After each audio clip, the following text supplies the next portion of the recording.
दिल्ली में लाल किले के पास हुए धमाके की खबर तो अब तक आपको मिल ही गई होगी। 10 नवंबर 2025 को हुए इस धमाके में अब तक 13 लोगों के मारे जाने की पुष्टि हो चुकी है और दर्जन भर से ज़्यादा लोग इसमें घायल भी बताए जा रहे हैं। इस घटना ने जितना दुखी देशवासियों को किया है, उतने ही सवाल लोगों के जहन में भी उठ रहे हैं। जैसे ये धमाका कैसे हुआ? क्या ये धमाका गैस सिलेंडर या फ्यूल टैंक में आग लगने की वजह से हुआ है, या इसके पीछे किसी तरह की आतंकी साजिश है? अगर साजिश थी तो ये आतंकी कैसे धमाका करने में कामयाब हो पाए? क्या उनका इरादा इससे भी और कुछ क्रूर करने का था? इसमें पाकिस्तान का क्या हाथ है? इन सब सवालों के जवाब हमें एकदम पुख्ता तौर पर अब तक तो नहीं मिले हैं, क्योंकि सरकार, प्रशासन और जांच करने वाली एजेंसियां फौरी तौर पर कुछ भी कहने से बच रही हैं। उनका कहना है कि पूरी पड़ताल और जांच करने के बाद ही कुछ कहना सही होगा। पर जिस कार से धमाका हुआ है, पुलिस ने उसकी मदद से कुछ कुछ जानकारियां निकाल ली हैं। उसके अलावा कुछ पत्रकारों ने अपने सोर्सेज के हवाले से भी कुछ जानकारियां पब्लिक डोमेन में लाई हैं। जैसे आपने ये बात तो अब तक सुन ही ली होगी कि धमाके से पहले ही फरीदाबाद में डॉक्टर मुजम्मिल के घर से विस्फोटक मिले थे। उनकी एक साथी डॉक्टर के घर से भी बंदूक और कुछ विस्फोटक सामग्री भी बरामद हुई थी। उनका कश्मीर से कनेक्शन क्या था और दिल्ली में हुए ब्लास्ट से उनका क्या लेना देना है? आज के शो में इसी पर विस्तार से बात होगी। नमस्कार, मेरा नाम साजिद है और आप खबरगांव का डेली इंटरनेशनल बुलेटिन राजदूत देख रहे हैं।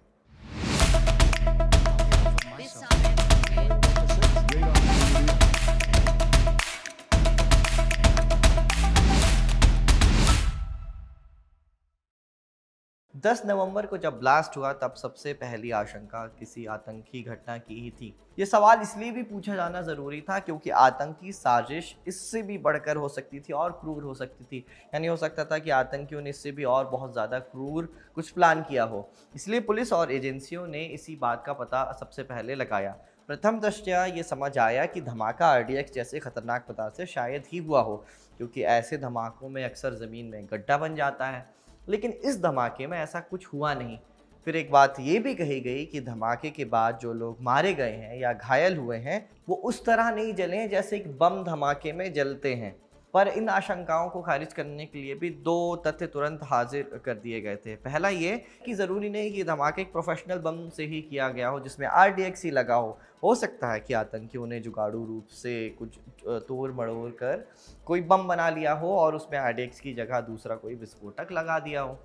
फिर दूसरी बात ये भी कही जा रही थी कि अगर ये धमाका गाड़ी में लगे गैस सिलेंडर की वजह से हुआ होता तो लगभग 500 मीटर दूर तक गाड़ी का मलबा कैसे मिलता, क्योंकि सिलेंडर के ब्लास्ट में अमूमन इतना बड़ा धमाका नहीं होता है। 3-4 गाड़ियां और एक ई रिक्शा भी इस धमाके में पूरी तरह नष्ट हो गए हैं। आसपास लगे बैनर पोस्टर भी धमाके से फट चुके थे। मेट्रो स्टेशन के पास ये सब हुआ था तो वहां भी अंदर लगे कांच सब टूट गए थे।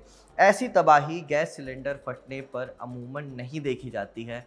फिर इस धमाके की आवाज़ 2.5 से 3 किलोमीटर दूर तक गई थी। आईटीओ स्थित दफ्तरों में तक इस धमाके की गूंज सुनी गई थी। इसीलिए एजेंसियों ने ना हमले के पीछे किसी आतंकी साजिश वाली बात को नकारा है और ना ही इसमें हामी भरी है। पर जब इससे जुड़ी गिरफ्तारियां शुरू हुई तो पुलिस ने आतंकी चार्ज लगाकर ही लोगों से पूछताछ की।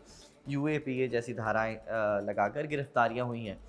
और बात सिर्फ गिरफ्तारियों तक ही सीमित नहीं है। धमाके के बाद सरकार और प्रशासन ने इसे बड़ी गंभीरता से लिया। जम्मू कश्मीर, दिल्ली, उत्तर प्रदेश, हरियाणा पुलिस सब ने साथ मिलकर काम किया और कई सारी गिरफ्तारियां भी हुई।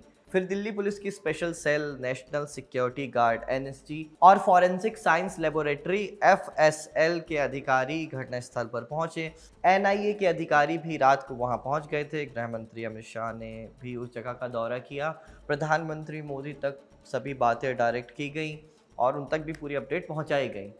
अब आप ही बताइए कि किसी गैस सिलेंडर के धमाके की वजह से इतना सब कुछ कहाँ होता है? जब सरकार या प्रशासन उनको किसी साजिश की आशंका होती है, तभी इस तरह का एक्शन लिया जाता है। फिर प्रधानमंत्री मोदी ने इस घटना पर जो बयान दिया है, उसकी भाषा पर भी आपको गौर करना चाहिए। प्रधानमंत्री मोदी इस समय भूटान की यात्रा पर गए हुए हैं। उन्होंने वहां पहुंचकर कहा, मैं यहाँ बड़े भारी मन से आया हूँ। कल शाम दिल्ली में हुई भयावह घटना ने सभी के मन को व्यथित कर दिया है।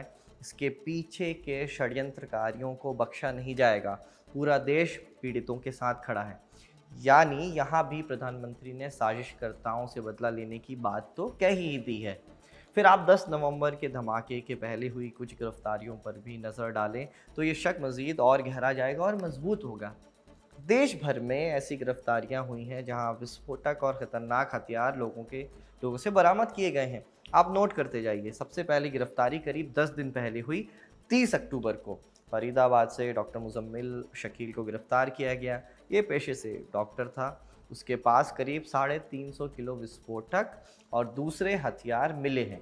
मुजम्मिल का नाम याद रखिएगा, आगे इसका रेफरेंस हम देने वाले हैं। मुजम्मिल की गिरफ्तारी के कुछ दिन बाद लखनऊ से एक महिला डॉक्टर शाहीन को गिरफ्तार किया गया। उसके पास से एक AK-47 और दूसरे खतरनाक हथियार भी जब्त किए गए।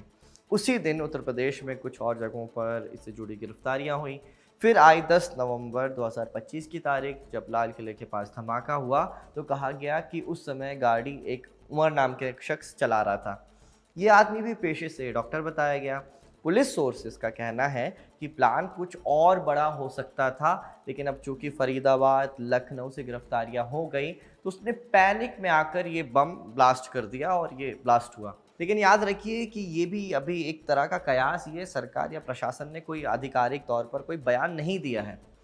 पर एक बात ज़रूर है कि नवंबर 10 के धमाके से पहले इन डॉक्टर्स की गिरफ्तारियों को जो हमने अभी बताई है, क्रोनोलॉजी बताई है, वो सबको अलग अलग तरीके से देखा जा रहा था। धमाका हुआ तो तार फिर इन सबके जुड़ने शुरू हो गए और फिर एक पैटर्न समझ आने लगा। चूँकि इस पूरे विवाद में डॉक्टर्स का नाम सबसे ज़्यादा आ रहा है, इसलिए इसे ब्लू कॉलर टेररिज्म का नाम भी दिया गया है। इन सभी डॉक्टर्स के बीच के संबंध को सबसे अच्छी तरह और सबसे आसान ढंग से सीनियर जर्नलिस्ट राहुल पंडिता ने अपने एक्स अकाउंट पर समझाया है। वो खुद भी जम्मू कश्मीर से हैं और वहाँ की मिलिटेंसी पर लिखते बोलते रहते हैं। इस समय आपकी स्क्रीन पर वो पोस्ट दिख रहा होगा जिसमें लिखा गया है कि इस पूरी कहानी की शुरुआत कश्मीर से होती है। 19 अक्टूबर 2025 को श्रीनगर के नौगाम बाईपास पर जैश ए मोहम्मद के पोस्टर चिपके दिखे। उसने फिर जांच शुरू की, कुछ लड़कों को पकड़ा। पूछताछ में पता चला कि एक डॉक्टर उस इलाके में अक्सर आता जाता है और उसके पास बंदूक भी रहती है। लड़कों ने जम्मू कश्मीर पुलिस को बताया। फिर आगे क्या हुआ? पुलिस ने छापेमारी शुरू की। कश्मीर, फरीदाबाद और उत्तर प्रदेश तक छापेमारी हुई। डॉक्टरों के घर से कई तरह के हथियार और विस्फोटक मिले। कुल 2900 किलोग्राम का अमोनियम नाइट्रेट इकट्ठा किया गया इस पूरे ऑपरेशन में। इसके अलावा राइफल्स, पिस्टल्स, कारतूस भी बरामद हुए। यूपी और फरीदाबाद में जो गिरफ्तारियां हुई हैं उसे हरियाणा और उत्तर प्रदेश की पुलिस ने नहीं किया है। ये सब गिरफ्तारियां जम्मू कश्मीर पुलिस की थी। ये सब उनके केस थे। राहुल पंडिता अपने पोस्ट में ये लिखते हैं कि जो विस्फोटक मिला था वो RDX नहीं था, लेकिन वो कम खतरनाक भी नहीं था। जिस तरह श्रीलंका में 2019 में ईस्टर समय के बॉम्बिंग के दौरान RDX का इस्तेमाल नहीं किया गया था, लेकिन हमला जो हुआ था उस समय बहुत ही क्रूर था, बहुत भयानक था। सैकड़ों लोगों की जान गई थी। फिर एक बात ये भी है कि ब्लास्ट के दौरान उमर नाम के व्यक्ति के गाड़ी में होने की बात भी कही जा रही है। ये भी पेशे से डॉक्टर था, ऐसा मीडिया में ये बात भी लिखी जा रही है। राहुल पंडिता ने पुलिस सोर्सेज के हवाले से ही ये पूरा ट्वीट लिखा है, थ्रेड लिखा है। इससे ये बात भी पता चलती है कि कश्मीर के उस डॉक्टर का संबंध फरीदाबाद के डॉक्टर से था जहां विस्फोटक और हथियार मिले थे। फिर दिल्ली में जो ब्लास्ट हुआ उसका संबंध कैसे फरीदाबाद या डॉक्टर वाले इस मॉड्यूल से बता दिया गया। 11 नवंबर को द प्रिंट में बिस्मी तस्कीन की रिपोर्ट शाया हुई है। इस रिपोर्ट में बिस्मी ने पुलिस सोर्सेज के हवाले से लिखा है कि दिल्ली ब्लास्ट का संबंध फरीदाबाद वाले मॉड्यूल से था। 11 तारीख को ही द प्रिंट ने सोर्स के हवाले से एक और दावा किया। दावा ये कि डॉक्टर उमर जो धमाके वाले दिन लाल किले में ही था, उसका संबंध पाकिस्तान के आतंकी संगठन जैश ए मोहम्मद से था। द प्रिंट को सोर्सेस ने बताया कि डॉक्टर उमर अंसार गज़वतुल हिंद नाम के संगठन से जुड़ा हुआ था। ये संगठन जैश के अंडर ही काम करता है, कश्मीर में युवाओं को बहकाता है, भड़काता है और फिर उन्हें ही हथियार बनाकर भारत में हमले करवाता है। हम बार बार ये बात कह रहे हैं कि अभी तक सरकार या प्रशासन ने कुछ भी पुख्ता तौर पर नहीं कहा है। जितनी भी बात हम कह रहे हैं वो सोर्सेज के हवाले से ही आपको बता रहे हैं जो मीडिया रिपोर्ट्स में छपी हुई हैं। अगर ये बात सच है कि डॉक्टर उमर अंसार गज़वतुल हिंद नाम के संगठन से जुड़ा हुआ था, तो ये भारत के सुरक्षा फेलियर के लिए भी एक बहुत बड़ा सवाल पैदा करती है, क्योंकि धमाका राजधानी के सबसे व्यस्त इलाके में हुआ है। अगर ये साबित हो जाता है कि ये आतंकी साजिश थी, तो इसके कई परिणाम हमें देखने को मिल सकते हैं। कई तरह की आशंकाएं सच हो सकती हैं। जैसे एक बात ऑपरेशन सिंदूर के हवाले से कही जा रही थी। मई 2025 में आप जानते हैं कि भारत ने पाकिस्तान में मौजूद आतंकियों के खिलाफ ऑपरेशन सिंदूर लॉन्च किया था। फिर पाकिस्तान से 4 दिन लड़ाई के बाद सीज़ फायर भी हुआ, पर भारत की तरफ से एक ही बात कही गई कि हम ऑपरेशन सिंदूर ख़त्म नहीं कर रहे हैं, सिर्फ रोक रहे हैं, बस इसमें पॉज लगा रहे हैं।